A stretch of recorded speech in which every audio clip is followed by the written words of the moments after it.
चलिए बच्चों, अपन unit discuss कर रहे थे अपनी सॉल्यूशन, और सॉल्यूशन के अंदर अपन ने ideal solution, non ideal solution और जो है ग्राफ देख लिए थे आइडियल और नॉन आइडियल सॉल्यूशन के क्या है।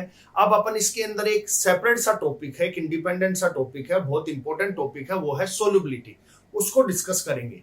देखिए, सोल्यूबिलिटी तो वैसे अलग अलग जगह पर भी आता है, जैसे आयनिक इक्विलिब्रियम में भी डिटेल से है ये, और अलग अलग चैप्टर्स में थोड़ी थोड़ी बात होती है। यहां हम थोड़ा और डिटेल से देखते हैं, और टॉपिक है हमारा solubility.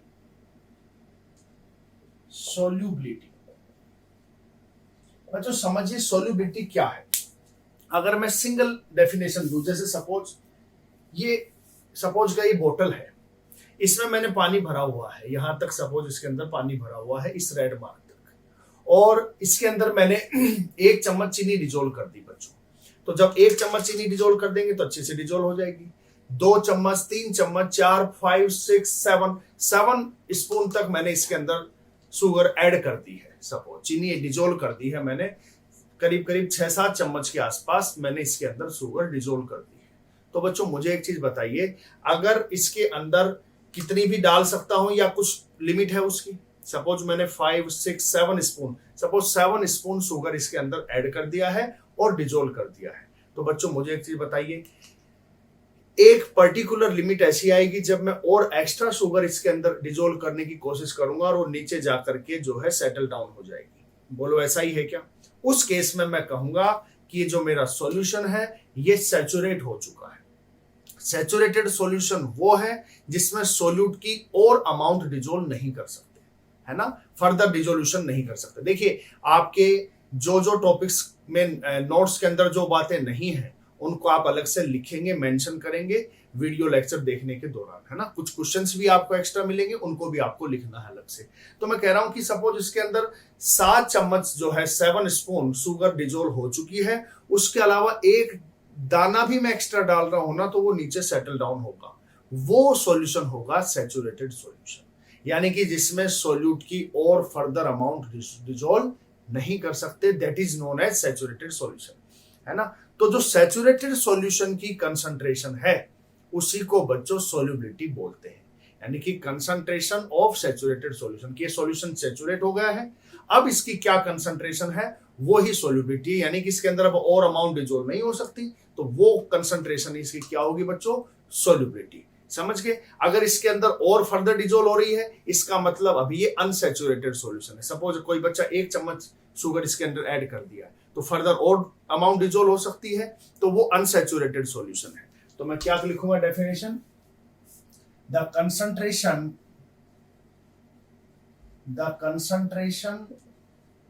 Of saturated solution is known as solubility,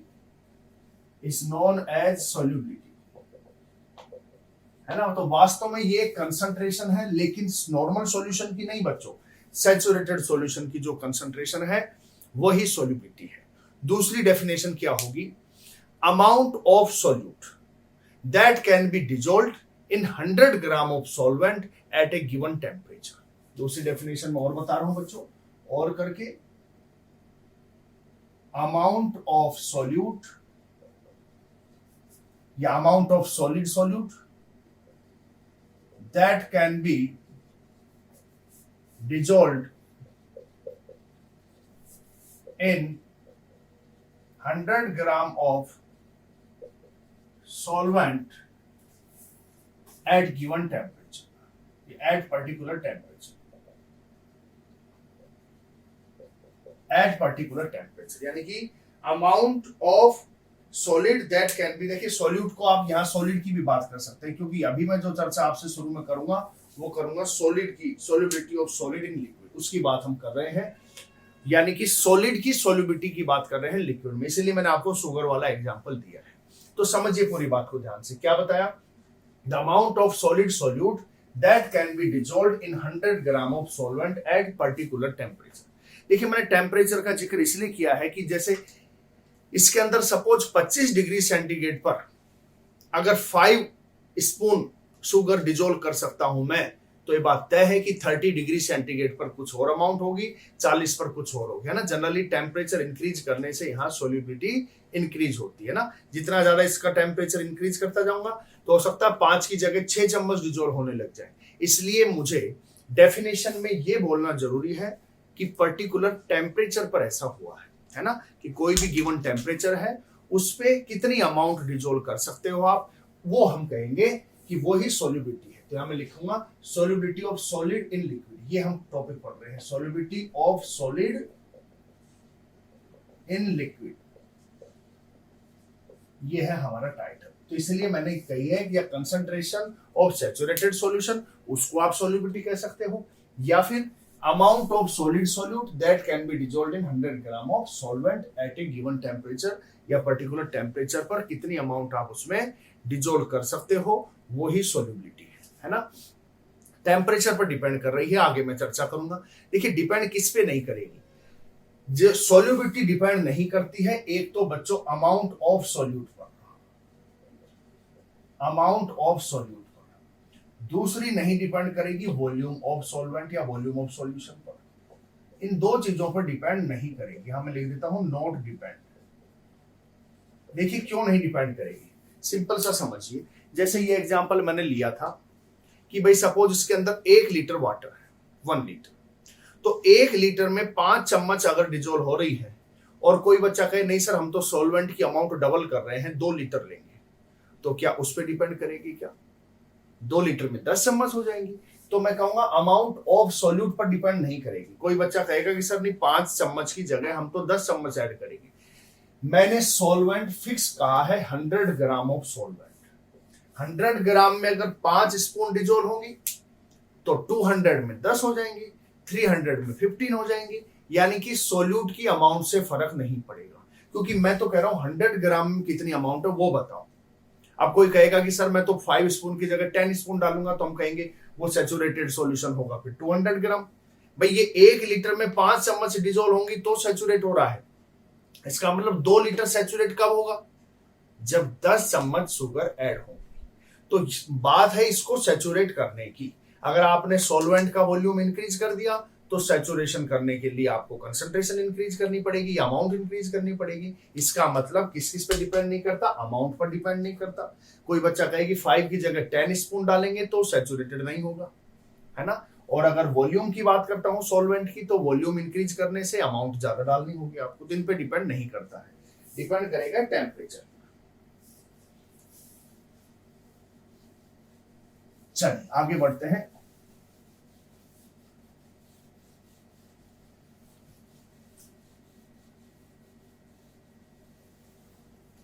इसके बाद इसी में आता है cause of solubility of solid in liquid.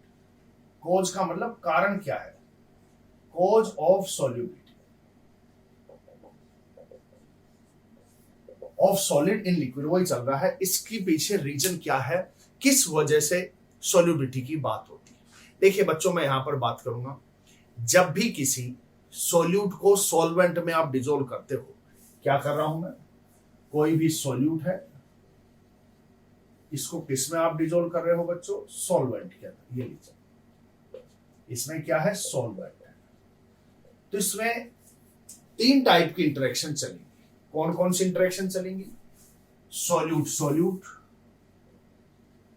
Solute solute की आपस में इंटरेक्शन होगी, सॉल्वेंट सॉल्वेंट की आपस में इंटरेक्शन होगी, और दूसरी इंटरेक्शन होगी नई वाली जो सॉल्यूट सॉल्वेंट के बीच में होगी।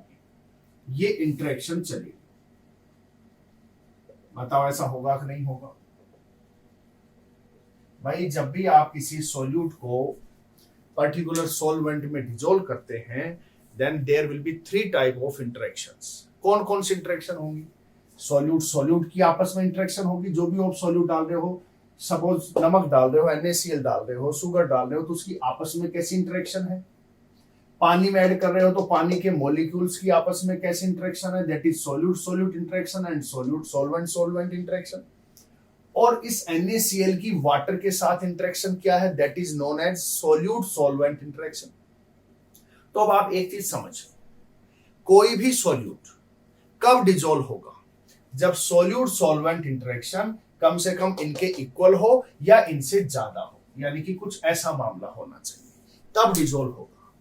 क्योंकि सोल्यूट सॉल्वेंट के बीच में बच्चों अगर दोस्ती नहीं है तो सोल्यूट की सोल्युबिलिटी नहीं मिलेगी। सोल्यूट सोल्यूबल कब होगा? जब सोल्यूट और सॉल्वेंट आपस में दोस्ती करेंगे, यानी कि सोल्यूट सॉल्वेंट का इंटरेक्शन या तो सोल्यूट सोल्यूट सॉल्वेंट सॉल्वेंट के इक्वल होना चाहिए या इससे ग्रेटर होना चाहिए, ज्यादा होना चाहिए। क्योंकि सोल्युबिलिटी का मतलब क्या है? सोल्यूट और सॉल्वेंट में दोस्ती होनी चाहिए। वो दोस्ती कम से कम ज्यादा नहीं हो तो इनके इक्वल तो हो, और ज्यादा होती तो और भी आनंद की बात है, क्योंकि सोल्यूट सॉल्वेंट की दोस्ती अगर ज्यादा है इसका मतलब सोल्युबिलिटी ज्यादा होगी। तो यहां पर ये इंटरेक्शन होती है जब किसी सॉलिड सोल्यूट को आप लिक्विड सॉल्वेंट में डालते हो, तो there will be 3 type of interaction, that is between solute solute, between solvent solvent and between solute solvent, है ना। तो ये इंटरेक्शन की यहां पर बात होगी। अब जरा एक एग्जांपल से समझिए इस पूरे फिनोमिना को।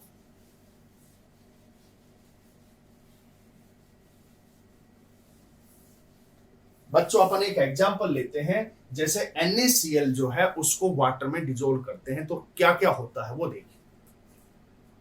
बेटा ये है मेरे पास Na+, ये Cl-, ये मैंने दिखाया है इंटरेक्शन को। ये मत समझिए कि आयनिक बॉन्ड को लाइन से नहीं दिखाते, ये मैं जस्ट इंटरेक्शन दिखा रहा हूं। जैसे ही आप इसको वाटर में डिजोल्व करोगे तो होगा क्या बच्चों?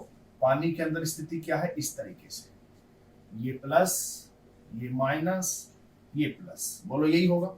इधर आ जाइए, इधर HOH, ये प्लस, ये माइनस, ठीक है। तो यहां पर 2 टाइप की इंटरेक्शन दिख रही है। इन दोनों के बीच में जो इंटरेक्शन है ये है बच्चों इंटर आयनिक इंटरेक्शन, यानी कि इन आयन के बीच में इंटरेक्शन जो चल रही है इंटर आयनिक इंटरेक्शन, ठीक है। अब होगा क्या? ये जो यहां लिख देता हूं, ये लीजिए पास, ये आयन है और ये डाइपोल है। पानी के अंदर क्या है? डाइपोल। डाइपोल का मतलब एक प्लस और एक माइनस, और ये प्लस, यानी कि ये जो इंटरेक्शन है वो आयन और डाइपोल की इंटरेक्शन है। तो यहां लिखता हूं मैं ion dipole interaction, ion dipole interaction. ये भी वही होगी, कौन सी बच्चों? वही आयन डाइपोल इंटरेक्शन। भाई समझिए आप इस पूरे फिनोमिना को। भाई ये आयन है, होता क्या है? ये आयनिक कंपाउंड है, इसका जो ये आयन है Na+, ये अपोजिट वाले एंड से अट्रैक्ट होगा। पानी के पास तो डाइपोल है, दोनों पोल है, मतलब प्लस भी है और माइनस भी है। तो ये जो पॉजिटिव आयन है, कैटायन है, ये अपोजिट डाइपोल से अट्रैक्ट होगा। ये जो एनायन है ये अपोजिट डाइपोल से अट्रैक्ट होगा। तो इनके बीच में जो इंटरेक्शन होगी वो होगी आयन डाइपोल इंटरेक्शन, ये भी आयन डाइपोल इंटरेक्शन। इन दोनों के बीच में जो इंटरेक्शन है वो है इंटरआयनिक इंटरेक्शन। यहां 2 टाइप की इंटरेक्शन दिख रही है, एक तो इसकी आपस में दोस्ती और एक इनकी आपस में दोस्ती। इसकी आपस में दोस्ती का संबंध होता है बच्चों लेटिस एनर्जी से। यहां कौन सी एनर्जी काम में आएगी आपको? लेटिस एनर्जी, इसको यू से दिखाएंगे अपन। इस इंटरेक्शन में आपकी एनर्जी होगी हाइड्रेशन एनर्जी, हाइड्रेशन एनर्जी, और इसको आप H से डिनोट करोगे। आप समझिए यहां 2 टाइप की इंटरेक्शन आपको साफ साफ दिख रही है। जब किसी आयनिक सॉलिड को आप वाटर में डिजोल्व करते हो तो आयन के कैटायन और एनायन जो होते हैं आयनिक कंपाउंड के, वो अपोजिट चार्ज डाइपोल से अट्रैक्ट होते हैं। यानी कि कैटायन इस नेगेटिव से अट्रैक्ट हुआ, एनायन इस पॉजिटिव से अट्रैक्ट हुआ। तो इन दोनों के अट्रैक्शन से जो एनर्जी रिलीज होती है उसको बोलते हैं हाइड्रेशन एनर्जी। हाइड्रेशन एनर्जी कब रिलीज होती है? जब इस आयन और इस डाइपोल के बीच में अट्रैक्शन होता है। इस अट्रैक्शन से कौन सी एनर्जी रिलीज होती है? Hydration energy. और इन दोनों के बीच में जो अट्रैक्शन होता है उससे कौन सी एनर्जी रिलीज होती है? Lattice energy. या मैं कहूं इस अट्रैक्शन को मुझे ब्रेक करना होगा। भाई मैं क्या चाहता हूं? सोल्युबिलिटी बढ़े, सोल्यूबल हो जाएगी ये। तो ये आयनिक सॉलिड कब सोल्यूबल होगा? जब ये वाली दोस्ती इस वाली से ज्यादा होगी, है ना, क्योंकि ये दोस्ती टूटेगी जब ये दोस्ती ब्रेक होगी तभी तो ये नई दोस्ती बनेगी। इसका मतलब सोल्युबिलिटी के लिए जो आपकी H है, यहां लिखता हूं for solubility, for solubility, solubility के लिए बच्चों जो H की वैल्यू है वो U से ज्यादा होनी चाहिए। अगर ऐसा हो जाए U ज्यादा होगा तो ये नॉट सोल्यूबल, ये सोल्यूबल नहीं होगा या इनसोल्यूबल रहेगा। अगर U ज्यादा है तो बच्चों इनसोल्यूबल होगा, H ज्यादा है तो ये सोल्यूबल होगा। मतलब हाइड्रेशन एनर्जी की वैल्यू अगर ज्यादा है तो ये इजीली डिजोल्व हो जाएगा। ये लेटिस एनर्जी है जो इनकी आपस में दोस्ती को तोड़ने के लिए जरूरी है, या मैं यूं कहूं दूसरे शब्दों में, इनकी आपस में दोस्ती जब होती है तो उससे एनर्जी इतनी रिलीज होती है, तो जितनी एनर्जी रिलीज होती है उतनी अगर दे देती है दोस्ती टूट जाएगी। तो बच्चों ये वाली एनर्जी है U, ये वाली एनर्जी है H। अगर ये दोस्ती मजबूत हुई तो H ज्यादा रिलीज होगी, और जब H ज्यादा रिलीज होगी तो ये सोल्यूबल होगा। तो सोल्यूबिलिटी की कंडीशन ये है कि H जो है हाइड्रेशन एनर्जी वो लेटिस एनर्जी से हायर होनी चाहिए। अच्छा, दूसरी बात अगर मैं करता हूं यहां पर तो समझिए बच्चों, इसका मतलब ये जो आयन डाइपोल इंटरेक्शन है ना, आयन डाइपोल इंटरेक्शन है, ये इतना ज्यादा होना चाहिए ताकि इंटर आयनिक इंटरेक्शन को ओवरकम कर सके, उसको खत्म कर सके। यानी कि ये जो अट्रैक्शन है ये must be higher, must be greater for solubility. Solubility के लिए बच्चों ये इंटरेक्शन हाई होना चाहिए इस इंटरेक्शन के कंपैरिजन में। यानी कि अगर ये बॉन्ड यहां से ब्रेक होगा तभी ये डिसॉल्व होगा। तो आप समझ गए बच्चों, यानी कि जब भी किसी सॉल्यूट को आप लिक्विड सॉल्वेंट में ऐड करते हो तो वहां 3 टाइप की इंटरेक्शन होगी, solute solute, solvent solvent, solute solvent. और वो कब डिसॉल्व होगा? जब सोल्यूट सोलवेंट इंटरेक्शन या तो सोल्यूट सोल्यूट के इक्वल हो या फिर उससे हायर हो, तब वो डिसॉल्व होगा। तो यहाँ डिसॉल्व होने का सारा फिनोमेना आपको समझ में आ गया। कब सोल्यूबल होगा? जब H ज्यादा होगा U से। ये पूरा का पूरा फंडा क्लियर हो गया। चलिए अब आगे बढ़ते हैं।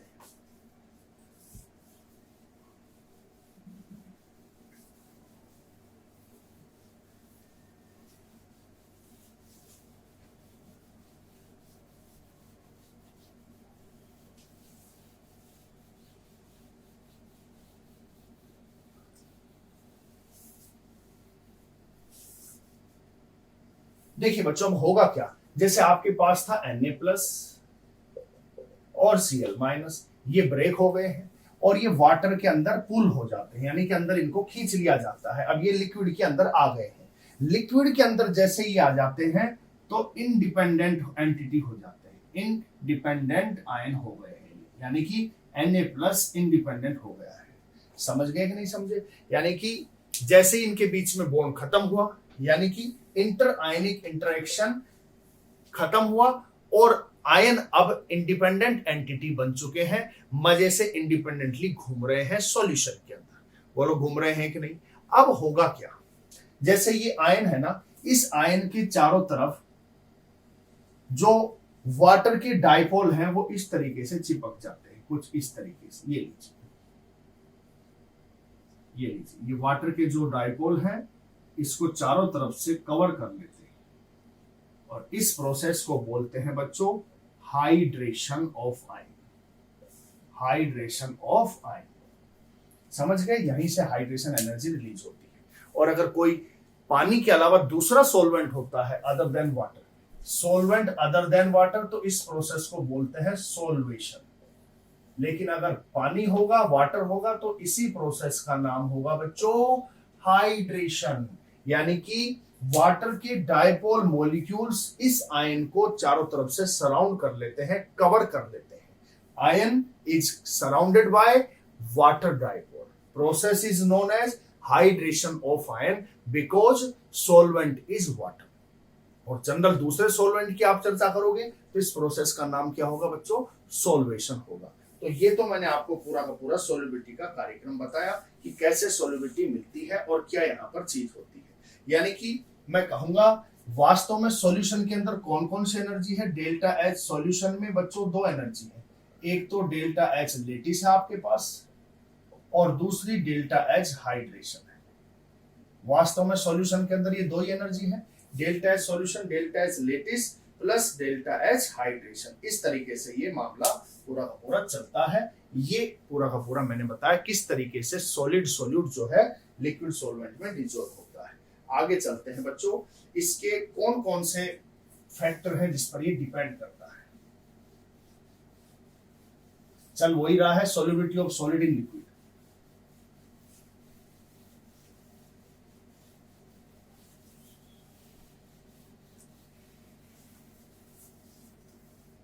जो इसके अंदर पहला फैक्टर आता है बच्चों, वो आता है नेचर ऑफ सॉल्यूट।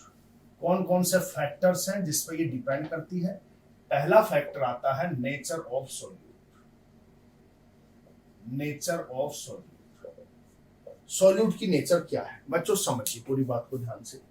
देखिए सॉल्यूट दो टाइप का हो सकता है, या तो वो आयनिक होगा या वो नॉन आयनिक होगा, पोलर होगा या नॉन पोलर होगा। मतलब मैं अगर बातचीत करूं यहां पर तो एक लाइन में कहूंगा सिंपल सी, like dissolve like, like dissolve like, यानी कि जो जैसा होता है वो वैसे को ही डिजोल्व करता है।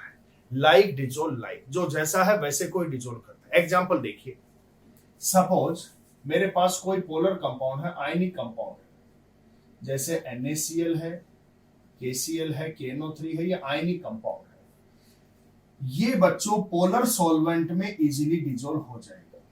पोलर सॉल्वेंट जैसे H2O में इजीली डिजोल्व हो जाएगा। क्यों? क्योंकि लाइक डिजोल्व लाइक। तो अगर मेरे पास आयनिक कंपाउंड है तो ये इजीली डिजोल्व होगा पोलर सॉल्वेंट में, लाइक H2O। ठीक है। और दूसरी अगर मैं बात करता हूं, आप NaCl को वाटर में डिजोल्व कीजिए, इजीली डिजोल्व हो जाएगा, घर पे भी करके देख सकते हैं। लेकिन आप इसको किसी non polar solvent, non polar solvent जैसे कि बेंजीन है, CCl4 है, कार्बन डाइसल्फाइड है, इसके अंदर डिजोल्व नहीं होगा। Not dissolve. क्यों नहीं डिजोल्व होगा? क्योंकि लाइक डिजोल्व लाइक, जो जैसा है वो वैसे को ही डिजोल्व करता है। आप नमक को बेंजीन में डिजोल्व करेंगे, नहीं होगा। CCl4 कार्बन टेट्राक्लोराइड में डिजोल्व करेंगे, नहीं होगा। क्यों? क्योंकि नॉन पोलर सॉल्वेंट है। तो जो आयनिक कंपाउंड है वो पोलर सॉल्वेंट में इजीली डिजोल्व होंगे, और जो नॉन आयनिक होंगे, जैसे आपके पास मान लो नॉन आयनिक है, I2 है, आयोडीन है या S8 है, ये नॉन पोलर कंपाउंड है, तो इनके लिए सुटेबल सॉल्वेंट कौन सा होगा? Non polar. ये H2O के अंदर बिल्कुल सॉल्युबल नहीं होंगे या बहुत कम सॉल्युबल होंगे। आयोडीन है आपका, S8 है, मतलब ये नॉन पोलर है। तो नॉन पोलर के लिए कौन सा सॉल्वेंट काम में लोगे? जो नॉन पोलर होगा, दैट इज ये ज्यादा डिजोल्व किस में होंगे बच्चों? इनके लिए सुटेबल सॉल्वेंट क्या होगा? CCl4 CH2। तो आप हमेशा ध्यान दीजिए, जब भी सॉल्यूट को सॉल्वेंट में डिजोल्व करते हैं तो एक ही लाइन याद रखिए, लाइक डिजोल्व लाइक, यानी कि जो जैसा है वो वैसे को ही डिजोल्व करता है। जैसे NaCl KCl ये आयनिक है तो ये इजीली पोलर सॉल्वेंट में डिजोल्व हो जाएंगे, लाइक H2O। लेकिन अगर I2 है, S8 है, ये नॉन पोलर कंपाउंड है, तो इनके लिए नॉन पोलर सॉल्वेंट लीजिए, लाइक CCl4 CH2 बेंजीन वगैरह। लेकिन ये आयनिक के लिए पोलर, आयनिक कभी भी नॉन पोलर में डिजोल्व नहीं होगा। समझ में आ गई बात? तो ये नेचर ऑफ सॉल्यूट पे डिपेंड करता है। यहाँ पर आपके मन में एक क्वेश्चन आ रहा होगा कि सर ये तो आपने आयनिक सॉलिड की बात कर दी है ना, आयनिक सॉलिड की बात कर दी है। अब बच्चों के मन में क्वेश्चन आता है कि सर जो शुगर है ना, चीनी है, चीनी तो आयनिक नहीं है, लेकिन फिर भी वो इजीली वाटर में डिजोल्व हो जाती है, dissolve in water. Sugar is easily dissolve in water. क्यों? क्योंकि due to formation of hydrogen bond, due to formation of hydrogen bond. Hydrogen bond बनाने की वजह से बच्चों शुगर वाटर में डिजोल्व हो जाती है। क्योंकि बच्चे सोचते हैं कि सर शुगर के अंदर C6H12O6 है या C12H22O11 है, उसके अंदर तो सर आयन है ही नहीं, तो फिर कैसे डिजोल्व होता है वो वाटर में? तो उसके पीछे वजह है due to formation of hydrogen bond. तो ये जो मॉलिक्यूलर सॉलिड्स है ये भी डिजोल्व हो जाएंगे। Molecular solids are dissolved in water due to formation of hydrogen bond. Hydrogen bond अगर ये नहीं बनाएंगे तो ये डिजोल्व नहीं होंगे। लेकिन आयनिक कंपाउंड डिजोल्व होंगे पोलर को सॉल्वेंट के अंदर, नॉन आयनिक नॉन पोलर के अंदर जाएंगे। लेकिन मोलिकुलर जो सॉलिड्स होंगे वो डिजोल्व होंगे किसके अंदर बच्चों? वो डिजोल्व होंगे वाटर के अंदर। कब? जब वो हाइड्रोजन बॉन्ड फॉर्मेशन करेंगे तब। तो ये पूरी की पूरी कहानी मेरे विचार से आपको क्लियर हो गई है। चलिए नेक्स्ट लेते हैं बच्चों। अगली जो बात आती है वो आती है टेम्परेचर।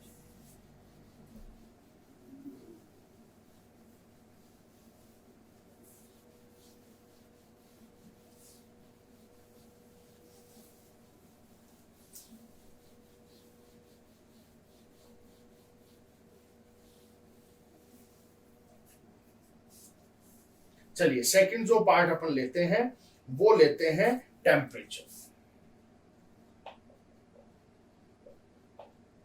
देखो होता क्या है, जब भी हम सॉल्यूशन बनाने की बात करते हैं तो होगा क्या, सॉल्यूट प्लस सॉल्वेंट से सॉल्यूशन बनता है, यही होता है।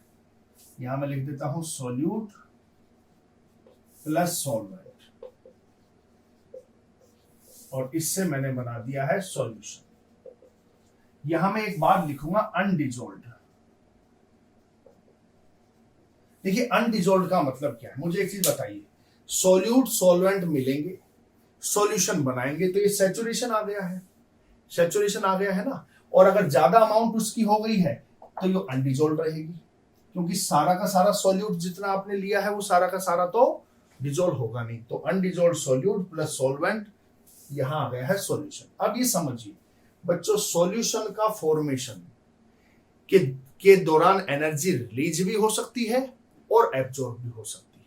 मतलब यहां डेल्टा एच सॉल्यूशन दो बातें हो सकती है, या तो delta H solution is greater than zero, मतलब पॉजिटिव हो, या फिर एक कंडीशन तो ये बनती है कि delta H solution is greater than zero, means delta H is positive. अब आपको पता है जब डेल्टा एच पॉजिटिव होता है तो प्रोसेस कैसी होगी, the process will be endothermic, the process will be endothermic, process बच्चों एंडोथर्मिक होगी।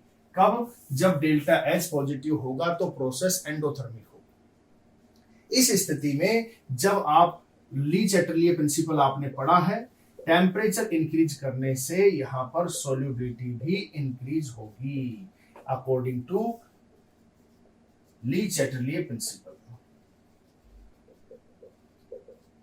बच्चों आपने ली चैटरलिए प्रिंसिपल पढ़ा है ना 11th क्लास के अंदर, और वो क्या कहता है इक्विलिब्रियम के अंदर, केमिकल इक्विलिब्रियम में वो कहता है कि जब भी इक्विलिब्रियम आता है उस पर अप्लाई होगा। तो इक्विलिब्रियम में कुछ भी चेंज कर दो, temperature, concentration, catalyst, inert gas, pressure, volume, कुछ भी चेंज कर दीजिए, इक्विलिब्रियम ऐसी डायरेक्शन में शिफ्ट होता है जिधर चेंज कैंसिल हो सके। यह है चैटरलिए प्रिंसिपल कि equilibrium will shift in the direction where the change is automatically cancelled, change अपने आप कैंसिल हो जाए उस डायरेक्शन में चला जाएगा। तो यहां ध्यान दीजिए, आपने डेल्टा एच सॉल्यूशन पॉजिटिव है, मतलब प्रोसेस कैसी है, एंडोथर्मिक। अब जिस प्रोसेस को हीट रिक्वायर्ड है वहां आप टेम्परेचर इंक्रीज कर रहे हो तो उस प्रोसेस के लिए तो अच्छा है। सपोज पानी के अंदर आप नमक ऐड कर रहे हो, तो मुझे एक चीज बताइए, एक तो कोई बच्चा ठंडे पानी में नमक ऐड कर रहा है, एक बच्चा गर्म पानी में नमक ऐड कर रहा है, ज्यादा सोल्युबिलिटी किधर होगी, गर्म पानी में। क्यों? क्योंकि नमक का पानी में डिजोल्व होना एक एंडोथर्मिक प्रोसेस है, उसमें हीट रिक्वायर्ड है। तो जिस प्रोसेस के लिए हीट रिक्वायर्ड होती है उसमें अगर आपने टेम्परेचर इंक्रीज कर दिया तो उसके लिए तो अच्छा है। यानी कि एंडोथर्मिक प्रोसेस में टेम्परेचर इंक्रीज करना अच्छा है, तो उस केस में सोल्युबिलिटी इंक्रीज होगी। दूसरा केस क्या है? दूसरा केस बनता है यदि delta H solution is less than zero, means negative है, और डेल्टा एच नेगेटिव का मतलब कैसा है, the process is exothermic, the process is exothermic. और एक्सोथर्मिक का मतलब क्या, हीट रिलीज होगी, और हीट रिलीज हो रही है उस केस में अगर आपने टेम्परेचर को इंक्रीज कर दिया है तो बच्चों सोल्युबिलिटी डिक्रीज होगी, उस केस में सोल्युबिलिटी डिक्रीज होगी। क्यों? क्योंकि प्रोसेस ऑलरेडी हीट रिलीज कर रही है, प्रोसेस ऑलरेडी हीट रिलीज कर रही है, इसका मतलब प्रोसेस एक्सोथर्मिक है। और जब हीट खुद ही रिलीज हो रही है, वहां पर भी आप हीट टेम्परेचर इंक्रीज कर रहे हो, तो वो तो गलत हो जाएगा ना। यानी कि एंडोथर्मिक प्रोसेस में टेम्परेचर इंक्रीज करना अच्छी बात है, लेकिन एक्सोथर्मिक प्रोसेस में टेम्परेचर इंक्रीज करना गलत बात है। तो बच्चों हमेशा ध्यान रखिए, प्रोसेस अगर एंडोथर्मिक है तो टेम्परेचर इंक्रीज करेंगे, सोल्युबिलिटी इंक्रीज होगी। अगर एक्सोथर्मिक हुआ तो उस केस में टेम्परेचर इंक्रीज करना गलत है। तो पूरी की पूरी बात मेरे विचार से आपको समझ में आ गई है। नेचर ऑफ सोल्यूट, उसमें आपको ध्यान रखना है लाइक डिजोल्व लाइक, जो जैसा है वो वैसे को डिजोल्व करता है। आयनिक है उसके लिए पोलर सॉल्वेंट सुटेबल रहेगा, नॉन आयनिक है उसके लिए नॉन पोलर सॉल्यूट सुटेबल रहेगा। इसी तरीके से अगर मैं बात करता हूं टेम्परेचर की, तो यहां पर आपको एक फंडा ध्यान रखना है, और वो है बच्चों ली चैटरलियज प्रिंसिपल। ली चैटरलियज प्रिंसिपल ये क्या कहता है? ये कहता है कि अगर आपने कुछ भी चेंज कर दिया है, चेंज किस किस में कर सकते हो आप? टेम्परेचर में, प्रेशर में, कंसंट्रेशन में, कोई भी इनर्ट गैस ऐड कर सकते हो, कोई भी कैटलिस्ट ऐड कर सकते हो। ये कुछ भी चेंज करोगे तो इक्विलिब्रियम ऐसी डायरेक्शन में शिफ्ट होगा जिधर चलने से चेंज अपने आप कैंसिल हो जाए। तो मैंने क्या बताया कि भाई सॉल्यूशन का बनना दो प्रोसेस हो सकती है, either it will be exothermic और एंडोथर्मिक। अगर ये एंडोथर्मिक प्रोसेस है तो उस केस में टेम्परेचर इंक्रीज करने से सोल्युबिलिटी इंक्रीज होगी। क्यों? Endothermic means heat is required, और जहां हीट रिक्वायर्ड है वहां पर अगर आपने टेम्परेचर इंक्रीज कर दिया तो बहुत अच्छा होगा। एक्सोथर्मिक प्रोसेस है means heat is release, heat release हो रही है, वहां टेम्परेचर आपको बढ़ाना गलत है। यानी कि अगर एक्सोथर्मिक प्रोसेस है तो टेम्परेचर, अगर मुझे सोल्युबिलिटी इंक्रीज करनी है तो टेम्परेचर अगर कम करूंगा तो उस केस में सोल्युबिलिटी इंक्रीज हो जाएगी बच्चों। तो आपको ये ध्यान रखना है कि प्रोसेस कैसी है। प्रोसेस अगर एंडोथर्मिक है तो उस केस में सोल्युबिलिटी इंक्रीज होगी, क्योंकि एंडोथर्मिक को हीट रिक्वायर्ड है और आप टेम्परेचर दे रहे हैं, मतलब उसके फायदे की बात है, उस केस में सोल्युबिलिटी इंक्रीज होगी। अगर एक्सोथर्मिक है, वहां पहले से हीट रिलीज हो रही है, वहां पर भी आप टेम्परेचर इंक्रीज कर रहे हैं तो सोल्युबिलिटी डिक्रीज होगी। तो बच्चों ये सोल्युबिलिटी हुई, डिपेंड किस किस पे कर रही है? नेचर ऑफ सोल्यूट पे, नेचर ऑफ सोलवेंट पे, टेम्परेचर पर, इन पे डिपेंड कर रही है। डिपेंड किस पे नहीं कर रही है बच्चों? डिपेंड नहीं कर रही है ये आपकी अमाउंट ऑफ सोल्यूट क्या है। क्यों? क्योंकि सोल्यूट की अमाउंट हमने बताई नहीं। हम तो ये कह रहे हैं 100 ग्राम सोलवेंट में कितना सोल्यूट आ सकता है। अगर वो 5 चम्मच आ रहा है, सैचुरेट होना चाहिए, तभी तो मैंने कहा concentration of saturated solution, solution saturate होना चाहिए। उसके लिए अमाउंट कितनी है वो मायने नहीं रखती, वो जो अमाउंट है वही सोल्युबिलिटी है। अगर सॉल्यूशन सैचुरेट 5 स्पून पे हो रहा है तो वो कंसंट्रेशन ही सोल्युबिलिटी है। डिपेंड किस पे कर रही है? टेम्परेचर पर, nature of solute, nature of solvent, है ना। और नेचर ऑफ सॉल्वेंट में मैंने सिंपल बताया लाइक डिजोल्व लाइक, जो जैसा है वो वैसे को डिजोल्व करता है। तो ये बच्चों सोल्युबिलिटी ऑफ सॉलिड कंप्लीट हुआ। नेक्स्ट लेक्चर में अपन देखेंगे solubility of gas in liquid, वो किस तरीके से उसको पूरा हम देखेंगे, वो भी इंपॉर्टेंट पॉइंट है।